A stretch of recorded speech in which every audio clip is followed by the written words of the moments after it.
Et alors, bon, la suite, parce que sur de cette expérience, c'est quand même assez intense, comme tu le dis. Mais je pense qu'on a envie de voir peut-être ce qui se passe encore derrière cette intensité. Il y a peut-être encore quelque chose. Tu veux dire la suite, le séminaire avancé ou la suite à la... Oui. Parce qu'il y a la suite. Souvent, je dis souvent, le séminaire commence lorsqu'on sort de la salle de séminaire. C'est-à-dire que la salle de séminaire, c'est un peu un laboratoire où on fait des expériences et après, on va mettre ce laboratoire en place dans notre vie de tous les jours. Pour ceux qui continuent, qui ont envie de faire le séminaire avancé, c'est, je dirais, 3 jours dans l'expérience de nos bagages, un peu de ce qu'on porte, hein, de notre héritage de la vie. Et on va aller jeter un œil sur cet héritage et puis il y a des choses qui sont agréables, qu'on veut garder dans notre vie, on va les garder, puis il y a des choses qu'on ne veut pas garder, des vieilles blessures, des vieux schémas. Et là on aura l'opportunité de s'en débarrasser. C'est ça le séminaire avancé, les 3 premiers jours. Ensuite, les 3 jours suivants, on va travailler sur les possibilités en fait. Quelles sont nos possibilités? Quel est notre potentiel? En fait, on va découvrir notre potentiel les 3 premiers jours. On va enlever ces poubelles qui vont nous permettre de découvrir notre potentiel. Et après, on va essayer d'incarner au maximum ce potentiel et faire l'expérience de ce potentiel. On ne va pas même essayer, on va faire l'expérience de ce potentiel à 100%. Et c'est un peu initiatique, c'est-à-dire qu'il y a une sorte de début, de départ de quelque chose de nouveau, d'utiliser notre plein potentiel. Et ça marche. Et ensuite, le 7e jour, c'est un peu journée cadeau, c'est ce que j'appelle la cerise sur le gâteau. Si on va visiter d'autres... on travaille un peu sur la transe le dernier jour. Donc on va visiter un peu d'autres mondes, voir ce qui se passe autour de nous qu'on ne perçoit pas. Donc on utilise des états alternés de conscience, mais sans aucune drogue, tout à fait naturellement. Et ça, c'est un peu la cerise sur le gâteau. Donc je répète, ces 3 premiers jours, c'est vraiment du séminaire avancé, c'est vraiment aller fouiller dans notre héritage, ce qu'on a hérité. Les 3 jours suivants, c'est vraiment développer ce potentiel, connecter avec le potentiel qui a été caché, enfoui, et manifester ce potentiel, l'expérimenter, être initié à notre potentiel. C'est souvent une très bonne nouvelle pour les gens.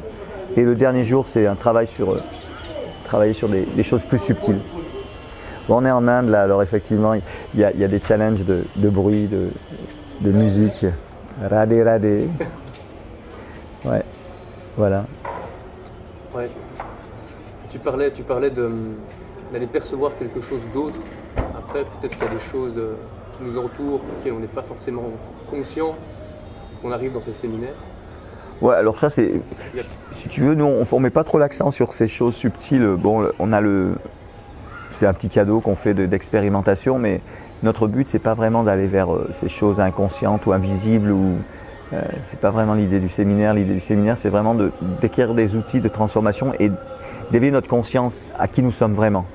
À ce possible qu'on a, développer ces capacités qu'on a enfouies parce qu'il y a des croyances, parce qu'il y a des systèmes qui nous sabotent, il y a j'appelle ça des croyances limitatives.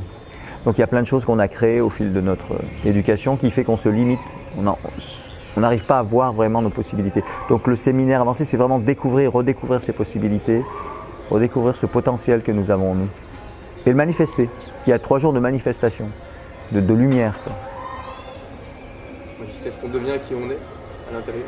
Alors, je ne sais pas si c'est qui on est, mais en tout cas, c'est ce que nous sommes possibles, ce qui nous est possible, ou ce que nous sommes possibles, c'est-à-dire ce qui est en nous, qu'on a enfoui à un moment, parce que c'était peut-être dangereux de le manifester, et qu'on redécouvre et qui finalement fait partie de nous. Mais je ne pourrais pas dire que c'est notre identité, mais c'est une expérience qui nous est possible de faire, qu'on ne fait plus parce qu'on a limité, on a fermé des portes sur cette expérience. Donc là, on va rouvrir les portes et refaire des expériences qu'on n'a pas faites parce qu'on s'est limité à ces expériences. Et en même temps, oui, effectivement, quand on sort de notre zone de confort, on se découvre nous-mêmes. Il y a ce proverbe sénégalais qui dit « Kudul tuki duramfu dekenere » celui qui ne voyage pas ne connaît pas la vie. Donc il y a quelque chose de l'ordre de sortir de notre zone de confort et puis se découvrir nous-mêmes. Après, qui nous sommes vraiment? Moi, je dis toujours, on est ce possible, quoi. On est cette expérience possible. Non défini. Non défini pour le moment en tout cas. Pour le moment, la conscience s'expand, donc il y a plus de possibles. Après, bon, là je suis en Inde, donc j'étudie avec des sages, donc il y a d'autres versions et d'autres visions de qui on est aussi. Mais bon, c'est la suite peut-être, ou c'est en parallèle, je ne sais pas. Ben merci Lionel. Bienvenue Antoine. En tout cas, ça me fait plaisir de te voir en Inde. Moi aussi, c'est sûr. Namasté. Namasté.